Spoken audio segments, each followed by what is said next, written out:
বিসমিল্লাহির রহমানির রহিম। পূর্ব নুডুলসের কাগজিয়াটা জিয়া স্মৃতি সংসদ ক্লাবের উদ্যোগে মহান বিজয় দিবস উদযাপন হতে যাচ্ছে। আজকের এই অনুষ্ঠানের সম্মানিত সভাপতি মির্জাপুর ইউনিয়ন বিএনপির সাবেক সভাপতি মিঞ্জু নানা আমাদের মাঝে উপস্থিত আছেন। গোপালপুর উপজেলা মহিলা দলের সভানেত্রী নাজমা আপা, গোপালপুর জাতীয়তাবাদী কৃষক দল উপজেলা শাখার সিনিয়র সহসভাপতি মোকলেস, কৃষক দলের উপদেষ্টা শ্রদ্ধাভাজন বড় ভাই শাহজাহান ভাই, আমার আরেক সহযোদ্ধা ছোট ভাই আরিফ সহ এখানে উপস্থিত বিএনপি সহ যুবদল, ছাত্রদল, স্বেচ্ছাসেবক দল, জিয়া মঞ্চ, সমস্ত অঙ্গ সংগঠনের নেতৃবৃন্দ, আপনাদের সবাইকে আমার ব্যক্তিগত পক্ষ থেকে এবং আমার পার্টি দলের পক্ষ থেকে রক্তিম শুভেচ্ছা অভিনন্দন জানাচ্ছি।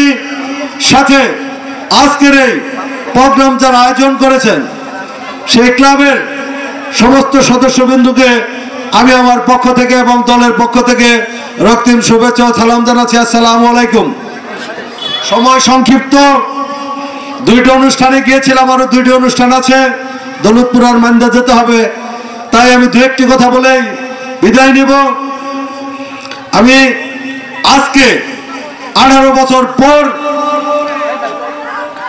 আমার মাটিতে, এটা যেহেতু আমার ইউনিয়নের যে কোনো গ্রামে আমার মাটি, এখানে স্বাধীনভাবে কথা বলার সুযোগ পেয়েছি। 5ই আগস্টের আগে আমরা না শুধু সারা দেশের মানুষ জিম্মি ছিল, এই জিম্মি হানাদারদের কাছ থেকে ছাত্র জনতার আন্দোলনের মধ্য দিয়ে 5ই আগস্টে নতুন স্বাধীনতা পেয়েছি। আমরা আগামী বছর 5ই আগস্টে সারা বাংলাদেশের মানুষ স্বাধীনতা অর্জনের সেই স্বাধীনতা দিবস উদযাপন করবে।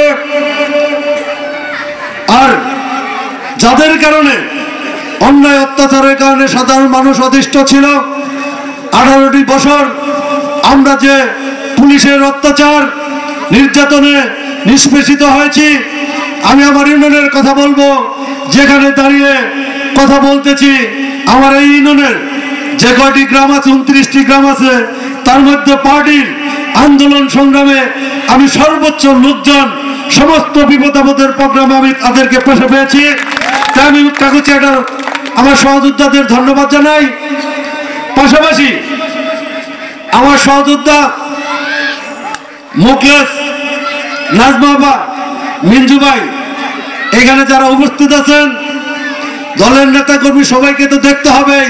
দুর্দিনে কাগজিয়াটা নুডুলসের থেকে এরা যে সর্বাত্মক সহযোগিতা করেছে, তাই সিনিয়র নেতৃবৃন্দের কাছে এদের প্রতি দৃষ্টি রাখার জন্য আহ্বান জানাচ্ছি। আর আজকে যে আয়োজন করেছে, আগামী বছর এর চাইতেও অনেক বড় অনুষ্ঠান হবে এই মাটিতে, এইখানেই আমি এই আশা এবং সর্বাত্মক সহযোগিতা করব। আর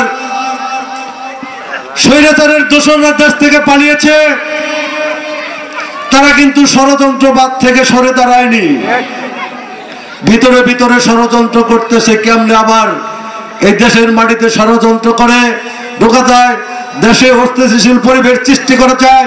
তাই আমাদের দলের নেতা কর্মী ভাইয়েরা সবাইকে ঐক্যবদ্ধ থাকার জন্য আহ্বান জানাচ্ছি। এই ইউনিয়ন আমলি অধ্যুষিত এলাকা ছিল, আমি মনে করি সেই দিন বনে গেছে। এই ইউনিয়ন বিএনপির ইউনিয়ন, এই ইউনিয়নে যারা অন্যায় অত্যাচার করছে তাদের এই ইউনিয়নের মাটিতে জায়গা হবে না। কোন আমলে জানে কোন জায়গায় যারা সাধারণ মানুষের উপর অন্যায় অত্যাচার নির্যাতন করেছে, একটা লোক যেন পাক্কা রোডে আমি না দেখি, আপনাদের আমি নির্দেশ দিয়ে গেলাম। আর সমস্ত ষড়যন্ত্রের বিরুদ্ধে রুখে দাঁড়াতে হবে, ঐক্যবদ্ধ থাকতে হবে। সবাই ভালো থাকেন। আর আমি সর্বশেষ আমাদের গোপালপুর ভপুরের মাটি মানুষের নেতা, আমার পিতৃ সমতুল্য অভিভাবক, রাজনৈতিক নেতা আব্দুল সালাম পিন্টু সাহেবের মামলা খালাস হয়েছে, 2-3 দিনের ভিতরে আপনাদের মাঝে ফিরে আসবে। আমি আমার অভিভাবকের জন্য আপনাদের কাছে দোয়া চাচ্ছি, সুলতান সালাউদ্দিন টুকু সাহেবের জন্য আমি দোয়া চাচ্ছি, দেশনেত্রী বেগম খালেদা জিয়ার জন্য দোয়া চেয়ে আমি আমার কথা শেষ করছি। আসসালামু আলাইকুম।